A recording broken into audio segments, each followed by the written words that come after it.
Okay. So, core state.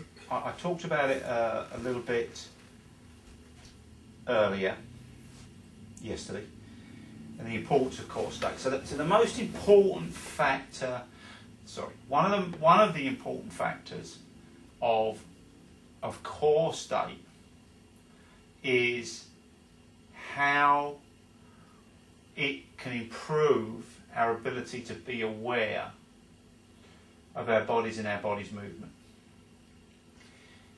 And without a doubt, Fred Schumacher, Tim Galway, and even to Homer Kelly in The Golfing Machine, you state that awareness, the key awareness of where the hands are, what the hands are doing, how they're feeling, what the body's feeling, the body's connection to the ground for balance. These are massive things, and we can't quantify why some of these tour professionals are as good as they are.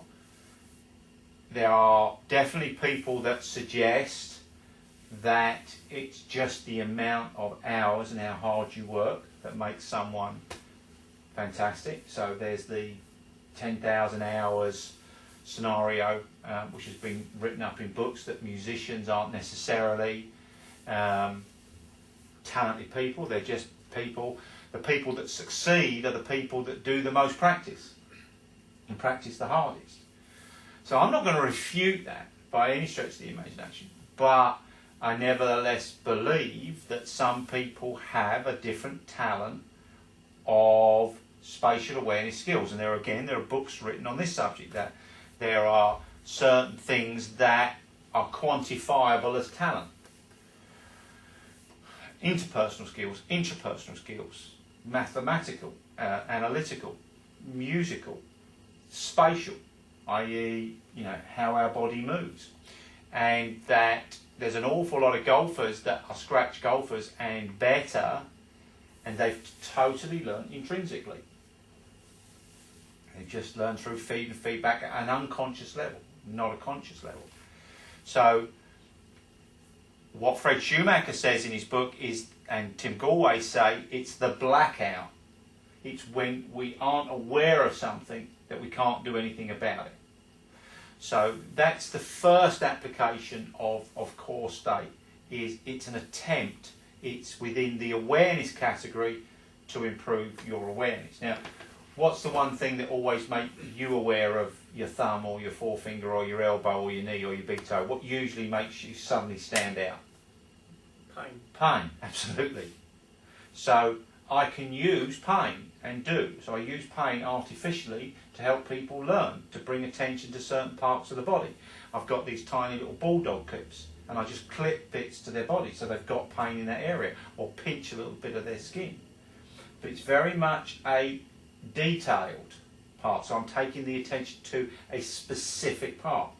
So if they're unaware that their hips aren't clearing, it's usually because there's something wrong in their hips, or there's something in their blueprint of how they think the swing goes that stops that movement. So I put a little bulldog clip there, that's pinching them so they know immediately where their hip is in relation to other parts of the swing. And because it's aware, they can start to move it correctly. But what I want is this utopia where I can get them to sense every single part of their body, get them connected. The next thing is the emotional advantage of core state. So you were saying earlier on, Michael, about how in the business world you would ask a question and you'd seem to get feedback from that person that was totally irrelevant to the question that you'd asked. And I explained that was because it was going through certain filters of their understanding of what you were saying, their interpretation, they were giving it back to you. So what core state does, it can be described as the true you. The true you being the adult version of you as a baby, but without the experiences, without the learnings and the programmings that you've made for all those experiences that you had, right, wrong, good or bad. So it's going back to this place which is, let's say, a neutral place. It doesn't have calmness, it doesn't have enthusiasm, it doesn't have those things that you might think are good, because it's just neutral. It doesn't have an emotion in there. It's not a place that you can stay. It's just a place to go from to a better place emotionally. So, you know, you're feeling overwhelmed, you're fearful, you're tense. You can go into core state and then go, and then decide where you're going to go from that place. So we know that we need to maintain state management on the golf course, and having the right state can be beneficial to our performance. But then that would also apply to you and your coaching states, wouldn't it? Well, we'll talk a little bit later about maybe what states you might like to have that would be useful within your coaching, how to anchor those states, and how to some degree teaching positions anchor those states automatically. What I want you to also do before we start this exercise is to maybe think of a challenge, a problem, an annoyance, someone that has annoyed you, that you either haven't been able to resolve, haven't found a conclusion to, haven't found a way out. And before we start the exercise, think of that particular problem. And then if you get close to a core state, and I'm not saying that you will get this core state today, I'm just going to, again, it's just about giving you an idea of what it is. Has anybody done yoga or meditation? Hey, this will be easy. Yeah, this will be dead easy if you've done anything like that. Have you done anything at all along the meditation, yoga? No, I've had a little bit of tasters around like meditation. Okay, so this is no more than a meditative state if done correctly. Okay, but it's done for a specific reason with a golf reasoning behind it. Okay, all right. So you're going to go to this place, or you might get close to this place where you feel connected, where you have a sense of the ego disappearing, of talk disappearing, of just you're there.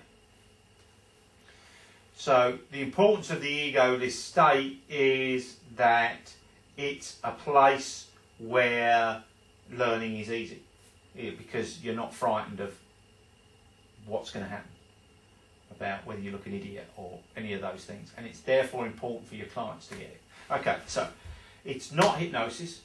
It is not hypnosis. It's just a state, a neutral state. Okay, so if you just want to put your feet on the ground and maybe just sit comfortably up in your chair, just let your hands rest on your knees. If you want to shut your eyes, you might find this a little bit easier to do, but for the moment I just want you to notice your right heel in your shoe. Notice your right heel and how it sits in your sock, if you have socks on. I then want you to go to the ball of your right foot and notice how the balls of your right foot have gravity enacting upon them, pushing them into your shoe, pushing them into the floor, through the sock.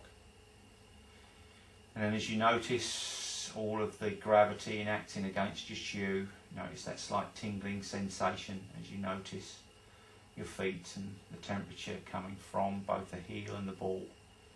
And as you notice the right heel, notice also the right ball and gravity enacting upon them. Now take your attention to the heel of your left foot, and again notice gravity pushing it into your shoe, through your sock, through to the ground. And then notice the ball of your left foot pushing into the ground, being forced into the ground through gravity, really connecting to the ground. And then as you notice the heel, notice the ball at the same time of your left foot. And as you notice both the heel of your left foot and the ball of your left foot, then also notice the heel of your right foot and the ball of your right foot at the same time.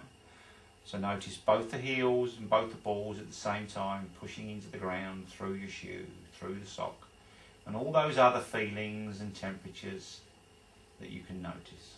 That's right. Now, as you notice both feet on the ground, notice your right ankle. Notice everything in your right ankle. Notice everything also in your left ankle. Take all of your attention to your left ankle, your socks around your ankles, and then notice both ankles at the same time. And as you notice both ankles at the same time, notice the balls of both feet into the ground, and notice the heels of both feet. So noticing both feet all the way up to both ankles completely. Also now notice the toes coming out of both feet. So notice all 5 toes, big toe to little toe, as you notice the heel, notice the ball, and notice your ankle. Noticing everything that's to be noticed there. Now take your attention into your right knee. Notice how your right knee sits in your trousers, how it pulls and stretches the material across that knee. And as you notice that right knee, take your attention to the left knee. Notice again how that left knee penetrates the trousers, sitting into the trousers, feeling the material against the knee. And as you feel both knees, also feel both feet completely. Heels, balls, gravity, grounded. And as you notice your legs all the way down from your knees to your right foot and all the way down your knee to your left foot, notice both knees all the way down to both feet simultaneously. Notice every sinew, every vein, every muscle, every connection to the ground, every connection to your trousers, socks, shoes. And as you feel your feet burying into the ground, feeling heavy, notice how grounded those feet feel. Notice how heavy those feet feel into your shoes, into your socks, grounded. Now take your attention up from your right knee, through to your right hip, through to your pelvic girdle, through to your ball and socket joint, noticing all the muscles, skin, sinews all the way up. And then the same from the left knee, all the way up to the hip, all the way up to your pelvic girdle, and then allow yourself to become aware of everything from those hip joints all the way down through your knees, all the way down through the feet where you're grounded. That's right, both legs, both knees, both ankles, all feeling every part all at the same time. Now we're going to go now into your centre. Some people call it your centre of gravity. It's a place about 2 inches or an inch below your navel, 2 or 3 inches inside you. Some people call this your dantian, your hara, your gut feelings. Some people say that it's actually there's a brain there the size of a cat. It's that you get a response from when something's happening and you get a gut feeling that it's right, wrong, or you feel scared about something. It comes from this particular area. So take your attention through to that centre, through to that hara, that dantian, that very core of you. And as you put your attention in there, notice your feet on the floor, grounded. Bring your attention back to your centre, feeling centred, grounded. All of your legs feeling connected with each other, with every sinew, with every muscle, feeling heavy. Notice the temperature. Notice those feet. Notice gravity. Notice how grounded, balanced, centred. Now allow your attention to go up through your internal organs, through your spine, through all your vessels, through your chest, up into your lungs.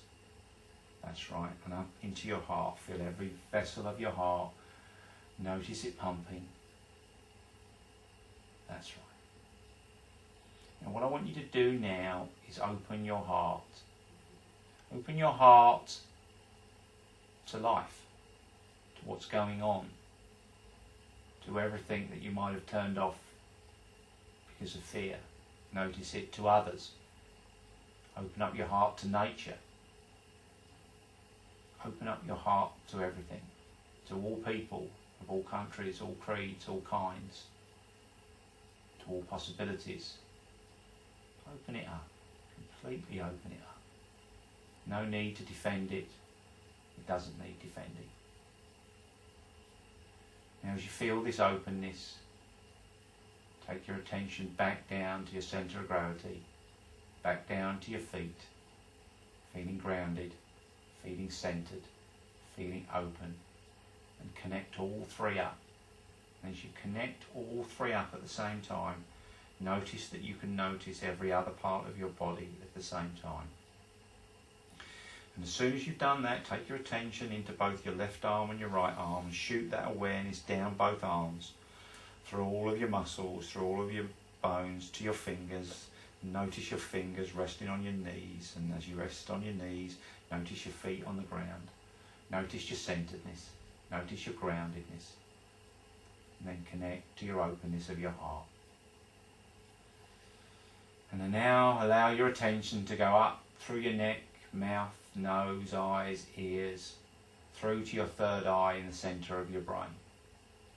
And as soon as you get there, I want you to become aware of everything around you, everything above you, everything below you, everything out of this world, everything out into the universe, everything out into the universe's belong.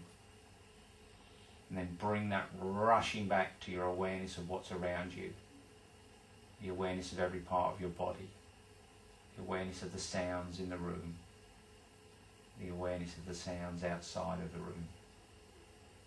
And as you become super aware of everything that's going on, every movement, every sound, every feeling, every internal image, I want you to connect with your heart open, connect to your centre, and connect to your feet. Join all these 4 points up, feeling grounded, centred, open, aware, and connected, all at the same time. Totally aware, totally centred, totally open, totally grounded, completely connected. No experiences. This is who you are. This is who you are without experience. Grounded, centred, open, aware. Impossible to be hurt, because how could you be hurt? There is no experience. This is just neutrality. This is who you are. Grounded, centred, open and aware. Now I just want you to imagine becoming aware now. What would happen if within the golf swing you have this sort of connectedness? If you knew where your feet were at the ground throughout every single moment as your hands rose to the top of the swing, how that turn felt in your right hip and in your left hip, how that turn felt through the ground, how the shaft felt on plane, and how you felt the power pressure points around your hands, and how you noticed the interaction of mind, body, heart, and all of your sinews and muscles working together, getting feedback on each and every other part. And notice now how you can notice things that you couldn't notice before, because you've switched on your awareness now. There is no blackout within your swing. You are aware of every single movement that's going on. You might notice that some of these movements don't feel as good as you'd like them to feel when they're connected to other parts of you.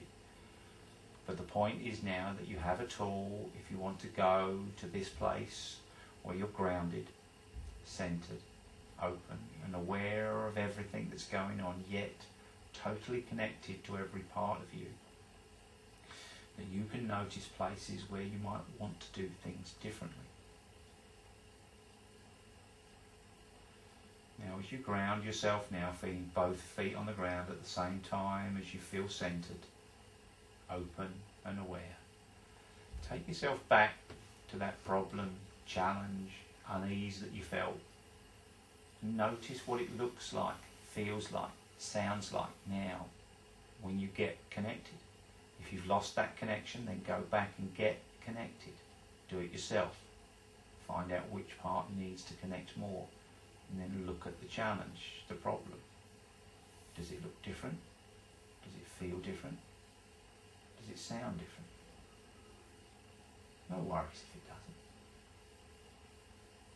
Just give yourself a little bit of time to keep on deepening that connection between the ground, between your centre, between your heart that's open, your third eye that's aware, your feet grounded, centred, open, aware, connected. And just enjoy the experience for a little longer. And then when you're ready, just take some deep breaths, in and out, and just allow yourself to come back into the room, feeling grounded, feeling energised, and ready to go. Deep breaths, that's right, come back into the room. Opening your eyes, coming back into the room. Okay, so just have a little shake about.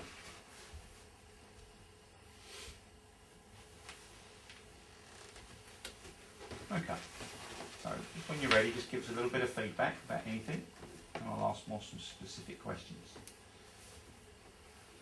Yeah, that's good. It's very similar to when I used to do martial arts, and I used to use the chi, the male side, and just used to sit there. We used to do that after after training and exercising, just to bring us all back down and back to a place, and take all the aggression that we had out of our system and bring us open to the world. So yeah, very, very similar. Certainly the chi, the sun salutation is something that I tend to do an awful lot. Yeah, so it's good. It's just I've used to do it all the time, but I forgot. I only use it when I can't sleep. Yeah. I just bang, and I just use that and bring myself into a place. So how was it different? How was it different this time? This time, we used to work on the whole body as well, from the foot up to, but we were lying down on the floor. Okay. So we weren't so much gravity, but we used to talk about the weight of gravity on a whole body as opposed to individual parts. We used to work from the foot up, laying down, and then gravity down.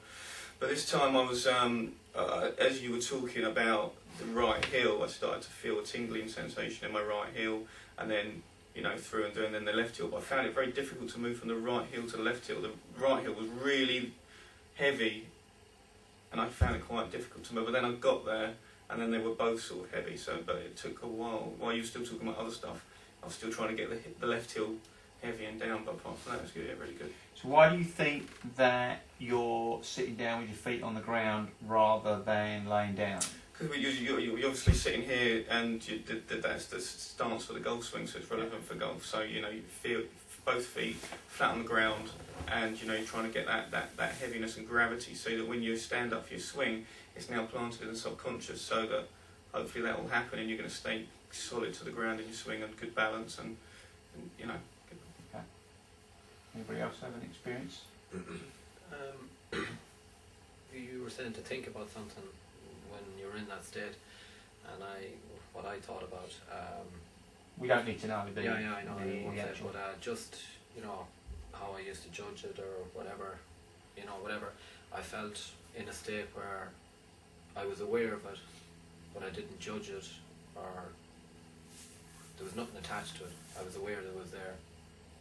And did you have a less of an emotional experience being there but not judging it? Yeah. Yes. Right. Okay. Which is exactly obviously what should happen. Yeah. Because you're in a non-judgment place. I was going to say it's effectively a reset of your perceptions. Is that the idea? Yeah. Well, again, because you have no perception, because we're taking away the filters that you usually put on perception. There is no filters to put it through. So yeah, it's going to look differently. It has to. If you've got it even half connected. So did you think of a problem and did it disappear, or did it not seem like a problem anymore? Yeah, that sort of. Yeah. Okay. I think it had that, not clarity, but kind of. Yeah. New view of looking at it. So to some degree, when you get in a core state, right or wrongly, the thing doesn't look as important as it did. It doesn't look as important because it's not. Because you're not putting any any filter on it. Now, that's not necessarily good. I'm not saying necessarily it's good, because let's say you've had a tax demand and you go into core state and go, well, I don't need to worry about it, it's a tax demand. And the next thing you're in prison. So, you know, you've got to be, you know, a little bit careful about it. Okay, and your experience? It's good. I didn't realise it until I sort of came out. I've had similar in the past. But I was on the golf course. Yeah, I enjoyed it. So did you take that actually into a golf swing and actually make a golf swing with connected? I was just making a lot of different ones. Yeah, just on the. Okay, that's interesting. And did you think that you noticed more about your feelings of the swing? Yeah, there were a couple, and actually it probably relates to me as to learning the swing. I'm a bit of a nutcase with it, but I was just trying to get away from like feelings which were just confusing me and just swinging. Cool. Yeah, well, that's great. So again, so confusing. Where was his attention? So let's just, for the sake of imagination, say we have these 4 centres: awareness, heart, centre, grounded. Where was he when he was confused? Yeah, he's just up here. So where was his balance? Where's his sense of balance going to be? Non-existent, almost. Look, that's not quite true, but you know. So if I take someone's attention down to their COG, there'll be more balance than if I take their attention up to their head. Yeah, and you can really simply do this. You just stand somebody up, put their finger on their head, and push them, and then take their attention to their knees and push them, and they just don't go as far. It's just where their attention's holding. So when we can spread that connectedness through the body, you can't go just up here, because you're connected to every part of you. Therefore, your sense of awareness improves of everything. And it's just incredible how, just by doing that, and this is where, you know, I say the tree hugging bit. So I take people and just put them into that core state on the tee box, yeah, get them grounded, connected, centered, open, aware, get them connected, and ask them to notice that connection through the swing. If I can then get them to react instinctively to the target, they make unbelievably balanced swings that they've never made before. Like that. Because, you know, they're not off, right, I've got to try and move this on the backswing, drop this on the downswing. As soon as you create any thought in the head, tension's off the ball, it goes up here. Therefore, you're not going to notice your feet on the ground anymore. But if you could notice this as you notice your feet on the ground, and you notice where your hands are throughout, which we tend to be able to do better when there's no ball, no target, and so on and so forth. Yeah, you must be able to develop your ability to learn, sense, change quicker. Which is, you know, again, the story I told about the woman that can actually see that club head going through at full speed through the ball. You know, she's basically connected, isn't she? Yeah. Possibly. Or she has a degree of connection that, you know, some of us haven't got. I'm not saying that some of you haven't got it, but... Okay. Do you see how the relevance of this? Because I it needs to be relevant for you to commit to learning it and how to use it. Do you think that it's relevant to you or not? Yeah. Okay. So, how do you think it's relevant?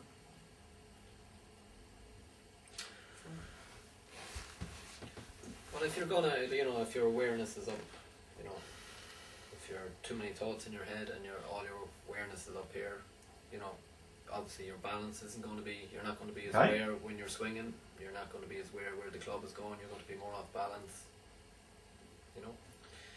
it's going to cause problems. I think this is great for taking, you can give people lots of information when they're in the bay and they're practicing and they're doing their 21, but then what you're doing is you've got them to do that. Now you're taking away those thoughts, and it's like, just do it. You know, just get on that course and just start swinging and just doing it. Forget about all that. You've got it now. Your body knows how to do it. Your mind doesn't need to be thinking about it. Just believe in yourself that you can do it. And then when they get on the course, they're going to have better results. And it's, you know, it's about the results that they're going to achieve by not, you know, thinking about it. I did had a little bit of sports psychology for me at one point where, you know, he said as a trigger, you hit your tee shot. He said 4 hours is a long time. The minute you take your glove off, look at the clouds, think about something else, don't think about your golf. The minute you put your glove on, 20 seconds before you get up to your shot, you can start thinking about what you're going to be doing, where you're going. And it's a similar sort of thing, you know, you're just getting into a state where you're not constantly wearing your mind down. You know, if you think about stuff all day, you know, 4 hours of golf, you're going to be exhausted. You're going to be knackered come that 18th hole. You're just going to be like, oh. Yeah, so I definitely use core state Yeah. if I get into a place where too much of that's going on. Yeah, so I go back to core state to access the state that would be most useful to me. What you can see, can you see the slight challenge here within the relationship of you know, to your client? So you come in, I've just done this 7-day course, and yeah, let's sit down and do core state. It's massive. You know, you won't be able to do it. It's as simple as that. I've got, you know, I've got an example sort of related to my experiences, which I was thinking like could be good to use with people, and that was, and it's related to this and also to like, the Tim Galway part of the book, and that was, I've spent a lot of years with having like 1 or 2 particular swing thoughts that I've always worked on meticulously. Now, you know, I'll give you an example. At the moment, I'm trying to swing sort of out to in to do a pull cut. Okay. And I'll work on that, and then when I'm on the course, I'll use that. And as a result, if a good shot gets pulled off, then I'll be like, right, I did that. And then, so being out of course state, if I forget that, then I'll hit a bad shot, or I become completely dependent on that swing thought. Whereas if it's just a core state, then the actual model that you've got is yourself. It's not a swing mechanic or swing position, and in that respect, it does make everything a lot more relaxed and a lot more. Yeah, for sure. Yeah, just simplify. You know, you've got no muscle tension. You start thinking about it. It's just focused concentration, effectively. Well, of course, what will happen is that when you get that connectedness, you will notice any tension you're holding in your body that you wouldn't otherwise notice because you're not blacked out. So if you sense, if there's a gut feeling of, hold on, I'm not connected, then you can switch on, you can anchor that state. So, you know, we haven't really talked about anchoring, but basically, you know, you do this 21 times and then you can stick it onto an anchor and then you've got it. You can just take yourself into core state. And, you know, you might, I'm not necessarily saying that I want core state at the start of a pre-shot routine, but certainly if you had any anxieties building up to, oh God, this is going to be a really tough shot before you put that glove on, then it might be a truly good idea to access core state before you put the glove on, so that you were then ready to move into a pre-shot routine that was just gathering information, which is what it should do.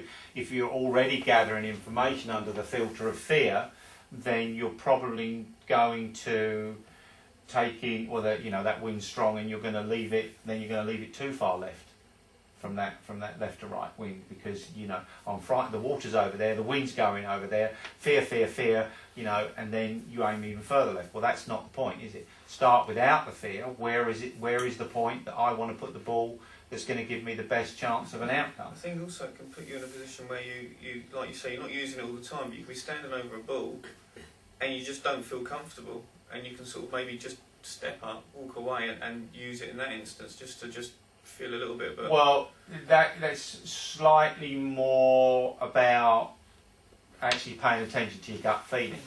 So yes, it's probable you can certainly have experiences at gut feeling that don't come from being connected. So the gut is screaming at you, something's wrong here. But you're not necessarily grounded and connected. It could work arbitrarily from that condition. By connecting, you might be able to make more sense of it. But yeah, basically, I'm saying react to your gut feeling. You've almost got to get connected from that point and go, well, what's wrong? Why am I feeling uncomfortable here? What is wrong about the feeling here? because it's there for a reason. You know, even lack of confidence is there for a reason. You know, if basically, you know, if you want to start, you know, tightrope walking over the Rio Grande and you can't do it, that would be a good reason not to feel confident, wouldn't it? Because, like, you know, it might stop you doing it. You know, I can do this. God. So, you know that those. I believe those things are resources. They're not challenges. Nevertheless, they're saying, oh, "Hold on, something's not right here. There's a reason that you know you're worried about missing this 3 foot part. You know, your technique's poor, your aim's poor, you're not consistent. So, I'm actually your friend. The lack of confidence is actually your friend. It's saying, well, actually, there's something wrong here that you're not aware of, that we need to become aware of. Would you become more aware of it if you were connected? I suspect, yes. So do you see it more in the practice mode then? So, core state. As I said, in its entirety, it doesn't actually work. It's not a working state. It's just a place where you can go from. I would have said that core state is an absolute requirement of the pre-shot routine when you're ready to go. Absolutely, because we need to be aware of everything that's going on here, yet also aware of the target, but then able to let go to core state without trying to keep us connected. Yeah. But remember, we've got an additional connection, because then we're trying to connect all of your body, mind, heart, centre, feet grounded, to the target. So there's an additional connection. Yeah, definitely. So you're trying to keep core state while you're no, pulling off. You wouldn't try and keep core state, would you? No, it just happens. You'd have Just core that. state. Yeah. But that's what you want. As soon as you try and keep core state, No, I know. all you can do is notice core state. Yeah, I know. And notice anything that disrupts core state. I'd say current I achieve it 20% in a round. That, you know, perfect. I think that's pretty good. But the rest of the time, but the rest of the time it's not there, and then you're trying to fight to get it back. But I didn't know what it was. Does that make sense? Well, you know, look, I can only say to you how I think the pre-shot routine should go. Yeah. And I don't know too many people that would disagree. We're mostly talking semantics when it comes down to it. So basically, the first part is the information gathering stage, which will depend on the degree of difficulty of the shot, the degree of difficulty of the conditions, how many conditions are affecting that. Okay, so and again, you know, where you've got strong winds and tree-lined courses, we've got different aspects because you can't feel it underneath the trees, but the wind's up there, so you've got little aspects that affect that. So you gather the information.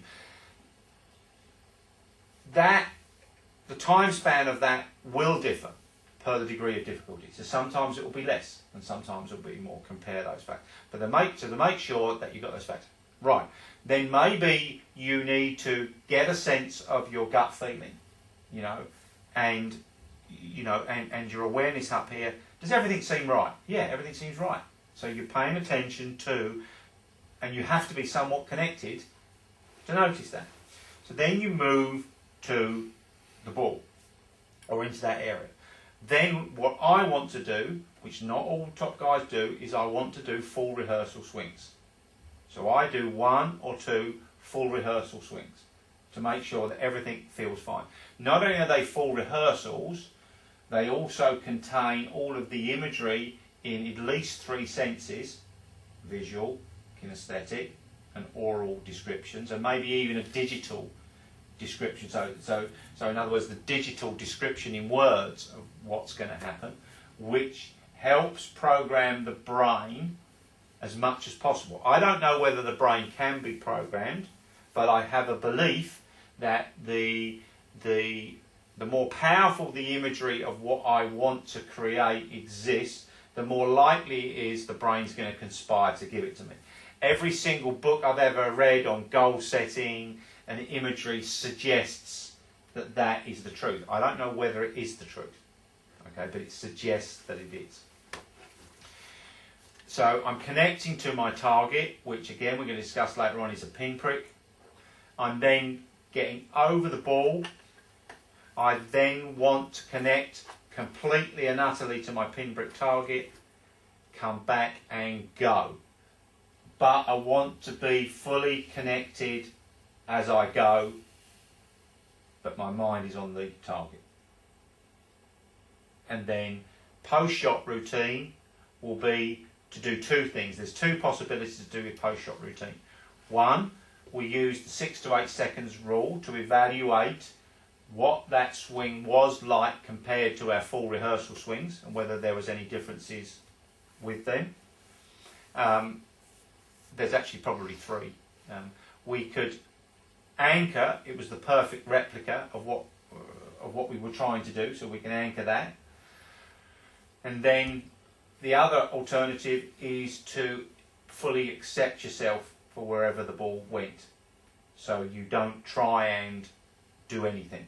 You just accept yourself. You accept the outcome.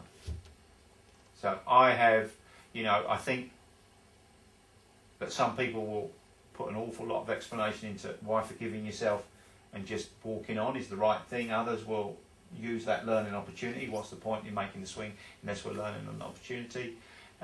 What we definitely want to avoid is emotional response that is going to reduce our resources available to us for the next shot, for sure. Yeah. Okay. So, does anybody want to add anything to that, or any questions about that? Who's done studies into pre-shot routine? I mean, the main one is Tomasi's 30-second swing. That's in a big form. Has anybody read that? No. Have you done? You haven't done that one, Michael? No. Okay, that's a really good book. Tomasi, he's done lots of work on other stuff as well that's available, both with his other books and online. So I definitely have a look at that. Was it Tomasi? Tomasi's 30-second swing. Yeah. He talks about the red lights and green lights, so it's linked an awful lot to that. But again, I would certainly say that the pre-shot routine, many golf coaches now are beginning to become exclusive just to pre-shot routine. And there's another piece within that, which is the waggle, which Ben Doyle goes on. So Ben Doyle's very much the waggle like the trigger. The waggle, the trigger. Yeah. But there's lots of people on tour now not doing the waggle, meaning that they still have a process that look, target, go. So that is the go. And you see that happen a lot with the putting these days. There's absolutely no hang time at all. It's last look, back, go. Or even hand on, look, go. So they don't need the waggle because it's automatic. So, obviously the waggle does work, okay, or one movement. As long all you're trying to create is something that doesn't make the start of the swing the start of the swing. Yeah. So the start of the swing starts at another point. It's just the going back is one part of that routine. I think that Jack Nicklaus said in Golf My Way, I'm not sure whether it's in My Way or not, but he said that in his practice rounds he takes the club forward first, then starts back, and then this bit here, the start of the swing, is something smooth, and he found that very, very useful. And actually one of the big bits of work that Scott Cranfield suggested that I liked was he said, so imagine the club going forward, and then as it comes past, go with it, which I thought that was quite nice. But whatever, the goal is to make the start back not the start of the golf swing. Yeah. To make that something that just happens as part of your processes. So look, any other questions about course day? We sort of like put pre-shot routine in there as well. We'll go into that a little bit more depth, but any questions on that part?